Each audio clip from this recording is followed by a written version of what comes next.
So, oh. Okay. The alarm is interrupting us. But let's first finish what I asked. It's continue to stand. For the people who are not, what they're doing now, they were not doing it last year. Can we clap for them? Have a seat. Because for downtown to happen, some people here had to stand up and stand in the positions of people who left and went what? Downtown. So we are thanking God that 1 year later and Worship Harvest Katikati still has open doors. And it still have people who enter and what? And have a seat. And we are moving from glory to what? To glory. And we were in, I think the lowest we got after downtown broke off was 157 people.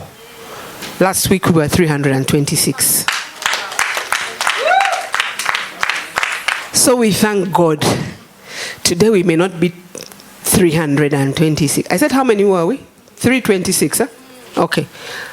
We may not be, because many people have gone to celebrate with what? Downtown. So for those folks who have stayed, thank you. They have not gone for that party. All right. So today we're starting the One campaign again. Who here has a one of last year who gave their life to Christ during last year? Put up your hand. Okay. So we have 3 people here who pinned somebody's name. You also have. You didn't put up your hand. We have 4 people here. We might have 5 who pinned a name up here last year. And by the time the year ended, those people had given their lives to Christ. So let's give God a big, big hand clap for that. And today we are going to have another opportunity to put up some names today. And we are believing God that those names that we put up this year will not end when they have not known the Lord. All right. So, I am the one that Jesus loved. We are going to look at a story of the woman at the well. Who knows the woman at the well? Who knows that story?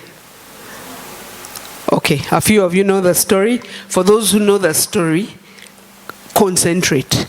Do you know when you know something, there is the ability for you to say, I really don't need to what? To pay attention. Pay attention. Because today, God is going to reveal something else in this story that you didn't have already. Okay? All right, let's listen. So, let us read together, I hope.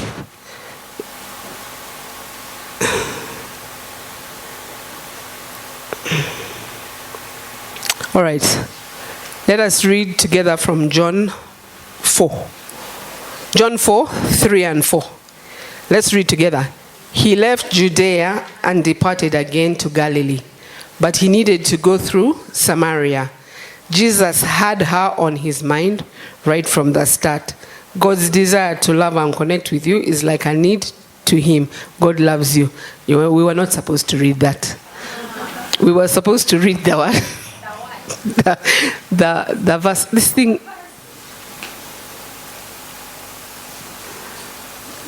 This technology is somehow letting me out down. All right, it was not on, huh?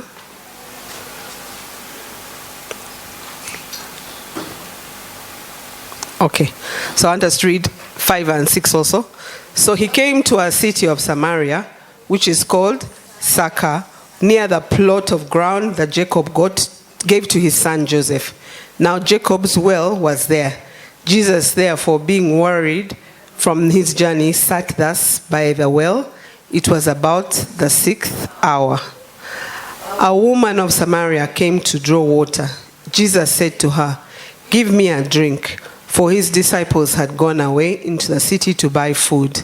Then the woman of Samaria said to him, "How is it that you, being a Jew, ask a drink from me, a Samaritan woman? for Jesus had no dealings with Samaritans. So Jesus is on his journey. He's on his journey. He actually was with the disciples, but the disciples left him and went to buy food. Now, if you look at that map, he was moving from the top, Galilee, to down. And if you see the brown line, that is the route that the Jews used to take. They would cross a river and again cross a river to come from somewhere where they could have come from up to what? To down. Do you see that? So why would someone do that? Why would someone take double the journey to go where they want to what? To go. And here it says that Jesus left Judea and he was going down, but he needed to go through Samaria. Now, I need to tell you a little bit about historically the Jews and the people from Samaria. They were like, I don't know which people to compare them to, but they have ethnic rivalry, deep-seated rivalry. The rivalry was so strong that if someone was coming from Galilee, they had to cross the river, Jordan, and then come back and cross it again to get to Bethlehem, just so that they could miss Samaria, just so that they wouldn't lay eyes on the people from Samaria. That was how deep the hatred was. The hatred was based on regional issues, but it was also based on religious issues. The Jews believed that the Samaritans, the women especially, were unclean because they believed that they were consistently menstruating. And then in those days, that menstruation was like taboo. When you're in that circumstance, you remain in your room, you lock yourself behind the door, and you only come out when you're done. Now, if the women were the ones who were permanently unclean, you would imagine that maybe they would not like the women, but they would be okay with the what? With the men. But even the men were put in that bundle because the men would touch the women. So the men would also become what? Unclean. So the Samaritans and the Jews were not supposed to meet. They were not supposed to meet. So this is the situation that Jesus is in. But Jesus, it says he needed to go to Samaria. That means he had a purpose that he needed to do. And he needed to do that purpose in Samaria. And that is why, unlike everybody, he went directly to Samaria. And when he reached there, what happened? He went to the well, Jacob's well. And it was at the 6th hour.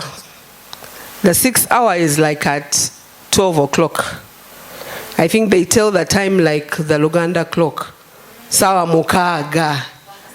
Ngakasana kocha. It is, the sun is straight ahead. Straight up what? Ahead. A Samaritan woman had come to draw water. And she came at 12 o'clock. Not because that's the time they used to fetch water. They would fetch water early in the morning and late in the evening. Because at lunchtime at 12 o'clock, the sun was hot. So the journey to walk from your home to the well, then you get water, then you walk all the way back. To protect themselves from the sun, they would come to the well either early in the morning or in the evening. So this lady comes at 12 noon, when the sun is the highest. She had a reason why she came at 12 noon. And we're going to find out that reason. Why she decided that she has to come at 12 what? Noon. she expected to find nobody at the well. And lo and behold, she finds a what? A man. And then on top of being a man, he is a Jew.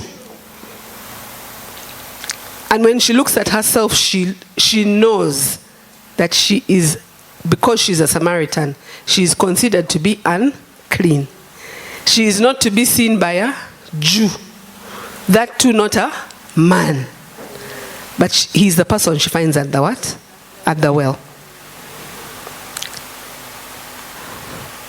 And then Jesus says to her surprise, the Jew talks to her. I think she was thinking, Banange, may he not see me? You know those things of, I am here, but I am not here. And then suddenly she hears a man talking to her. Remember, for her, she doesn't know it's Jesus. She just sees a man. And the man says to her, give me a drink. That man is asking her for her help.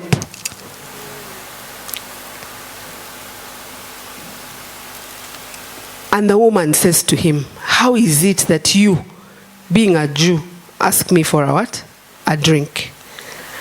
That too, a Samaritan what? Woman. For Jews have no dealings with Samaritan. So Jesus speaking to this lady has three problems, or two. The first problem is that he is a man and she is a lady. And in their culture, men and women were not supposed to be seen together. It is a sin to be seen with a woman who is not your wife and be talking to her at midday at the well alone. Now, on top of that, her fact that she was a Samaritan was a problem. So under all circumstances, she was not supposed to be talking to this man. But the man could have kept quiet and just looked at her, allowed her to get her water from the well and continue. But he had come for a purpose. He had come for her. He had come for what? For her. So sometimes you think or feel that you need to be disqualified for whatever reason it might be. It might be because you are a woman. It might be because you have made mistakes. It might be because you are a thief. It might be because you are a womanizer. It can be for numerous amount of what? Reasons that you feel that you are undeserving. This story is telling us that your undeservedness does not matter to Jesus. If he has purposed, he will find you. If he has purposed, he will do what? He will find you. So a Jewish rabbi talking to a Samaritan woman alone presents a very complicated picture. But God will break all kinds of barriers to connect. So let's continue to read together. Jesus answered and said to her, if you knew the gift of God and who it is who says to you, give me a drink, you would have asked him and he would have given you living water. The woman said to him, sir, you have nothing to draw with, and the well is deep. Where then do you get that living water? And are you greater than our father Jacob, who gave us the well and drank from it himself, as well as his sons and his livestock? Jesus answered and said to her, whoever drinks of this water will thirst again. But whoever drinks of the water that I shall give him will never thirst. But the water that I shall give him will become in him a fountain of water springing up into everlasting life. The first thing is that Jesus had purposed, right? He was looking for her. When he finds her, he asks her for what? For water. Then she disqualifies herself and says, why are you asking me for this thing? And then he gives her a hint of what he has. He gives her a hint of what he has. he says that if you knew the gift, if you knew the what? The gift, you would have asked me to give you living water. And then the woman starts to talk back. And she's thinking about historically what she knows about this well. And she says, you mean you are more important than Jacob, who brought this well to us, and even him, he drank from it. Kwegamba, you have come here, you have found me at 12 o'clock, you're not supposed to be here, I'm supposed to be here by myself. Now you ask me for water. When I ask you why you're asking me for water, then you tell me what you can provide, which this well cannot what? Provide. He had gone over and beyond what she expected him to what? To do. So she's questioning that, who are you to come to me? Who are you to tell me those things? We have been drinking from this water for a long what? Time. And Jesus says that whoever drinks from this water will thirst again. Whoever drinks from this water will thirst again. Now, let me try to relate it to normal life so that you really understand the concept. You could be condemning yourself for many reasons. That there are many things which have gone wrong with you. That sin has taken you places that you have never wanted to what? To go. But Jesus has a proposition. He is saying that, and sometimes those things that we do are covering up for hurt that we have, for places, holes that we have in our bodies. Maybe you've always wanted to be, you've never been looked at in your family as being beautiful, as being nice, as being worthy, as being valuable. You've always been put what? Down. So because you have consistently been put down, you're consistently falling into things which, I put inverted commas, which make you feel that you're valuable. Which make you feel that you are not that thing that you have been what? Labeled. And Jesus is saying that the more and more and more you try to drink of those things, the more and more you try to drink of those things, you will continue to be thirsty.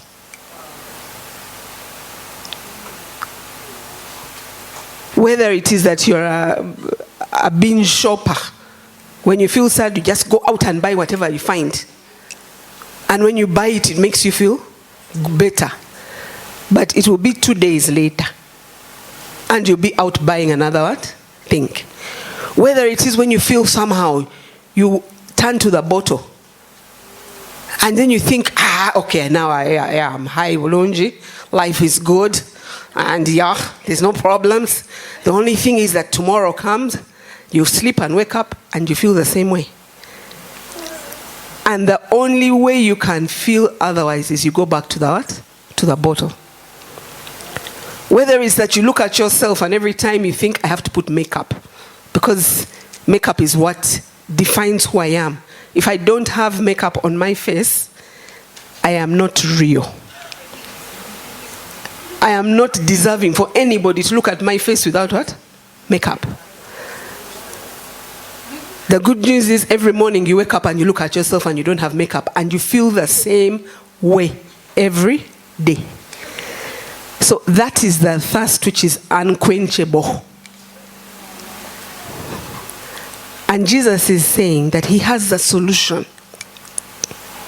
The solution that he can exchange you with you. If your problem is that alcohol makes you feel good, he's saying, you give me your alcohol. I give you my water, my eternal life, my everlasting life, my salvation, which will never allow you to thirst again.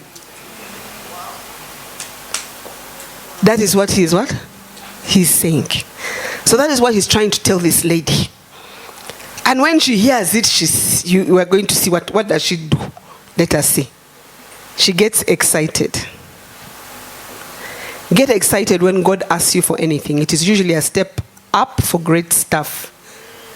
Salvation is radical. You go from being thirsty to being a fountain. You go from being thirsty to being a fountain.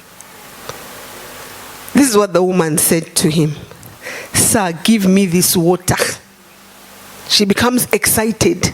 Give me this what? Water. That I may not thirst, nor come here again to draw any water. In other words, she has kept on going back for more. And every time she gets more, her thirst is not what? Quenched.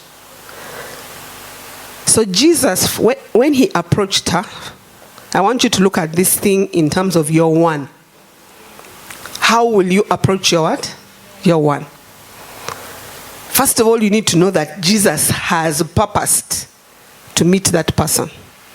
So it's not your responsibility to plan for Jesus exactly how he's going to what? To meet and which day and how. Your purpose is to do your part. Jesus has already purposed that he will meet your one. When he meets your one, instead of telling them things which put them down, like you're going to hell, the way to get out of going to hell is Jesus. If you don't want to go to hell, come to Jesus. Or whatever other method that you use to talk to the person about Jesus should be something that makes them desire that thing that you have. Talk about it in a way which makes it desirable for the person you're going to what? To be talking to. The woman said to him, Sir, give me that water that I may not thirst, nor come here to draw. Jesus said to her, Go call your husband and come here.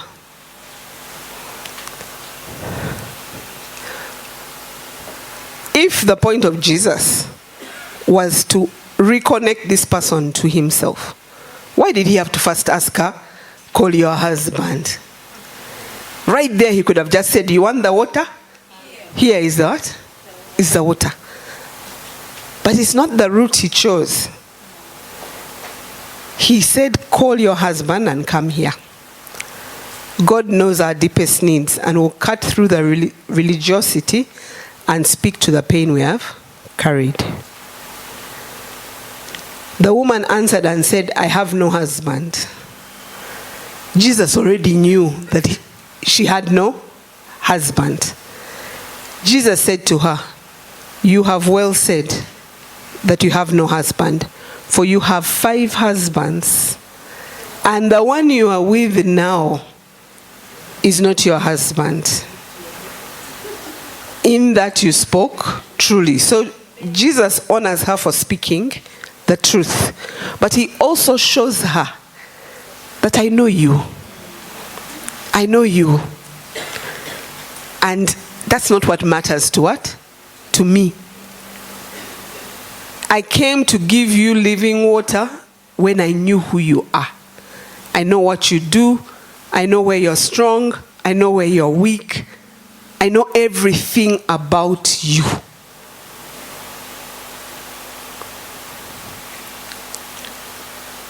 Find rest in him alone. 6 men drained this woman because they said she had 5 husbands and this one who she was with was not her husband. So he was the 6th what? Person. 6 priests could not be saved by the works of the law. Lazarus found rest. 6 water pots of stone were useless, just kept the party going. 6 days you shall work. Christ is your Sabbath and your rest. So let's continue to John 4:19-20. The woman said to him, Sir, I perceive that you are a prophet. Our fathers worshipped on this mountain, and you Jews say that in Jerusalem is the place where one ought to worship. That was one of the things which made them not agree with each other. The Jews said to worship, you need to go to Jerusalem. The Samaritans said that no, our fathers worshipped on this mountain, and this is where we shall worship from. So they were not in agreement in that regard, and that lack of agreement separated them. Right now, churches are separated against each other. But it is because of religion. Our religious what? Beliefs are the ones which are separating us. But the God is the same. The God is the what? The same. But religion is causing us to be separated from one another. Jesus said to her, "Woman, believe me, the hour is coming when you will neither on this mountain nor in Jerusalem worship the Father. You worship what you do not know. We know what we worship, for salvation is of the Jews. But the hour is coming, and now is, when the true worshippers will worship the Father in spirit and in truth. For the Father is seeking such to worship him. God is spirit, and those who worship him must worship in spirit and truth." The woman said to him, "I know that Messiah is coming, who is called Christ. When he comes, he will tell us all things." Jesus said to her, "I who speak to you am him." So she was looking for this Messiah, and she knew that the Messiah will come. And she also knew that when he comes, they will know the what? The truth. And the truth will set them free. But she did not know that this man she was talking to was actually him. So he revealed himself to what? To her. So where did we start from? He first purposed to meet her. So he pursued her. He found her. When he found her, he first asked her for what? Help. Help me. I need something from what? From you. I need something from what? From you. Then he told her, he gave her a glimpse of the promise of what it is that lies in him. Then when he finished giving her a glimpse of what lies in him, he also told her, "I know you." This glimpse has nothing to do with who you are, what you have done, where you are. Because I know that. And then she said, "I've heard of a person who is coming." And then he reveals himself to her. To her. Maybe you've heard of him. You even pray to him, but you do not know him. When the woman heard this, her response was, she left her water pot there. She made her way to the city and said to the men, "Come see a man who told me all things that I ever did. Could this be the Christ?" Then they went out of the city and came to him. "Will you come and see?" So immediately she saw. What did she do? She went out to call others. Come and what? Come and see.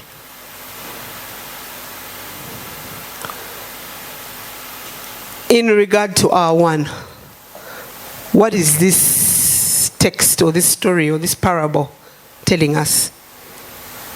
It is telling us that however much you look at the situation of your one, and when you look at it, it seems absolutely impossible. Maybe you've been praying for the person for the last 10 years that they will give their life to what? To Christ. The parable is saying that God has purposed to meet that person. He has purposed to meet the what? The person. He has the solution for that person. He knows all those things that you're putting there and disqualifying that this is an absolutely impossible situation, God already what? Knows. He wants you to talk to the person. But when you're talking, tell them the good news. Don't preach doom. Preach the good what? The good news. Allow them to be excited about the proposition that Jesus has for them.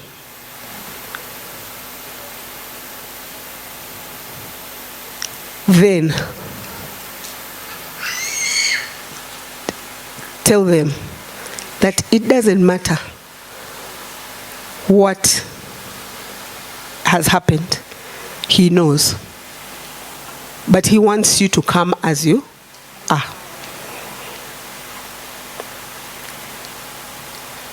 And the other assurance that God is giving us, that when that person comes to Christ, that person will quickly go out and bring others.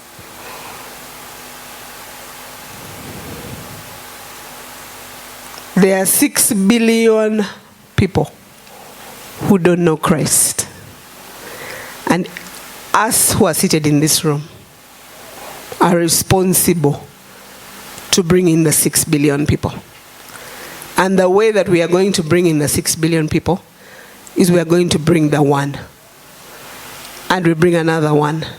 And everyone that comes will go out, evangelize and bring in what? Another.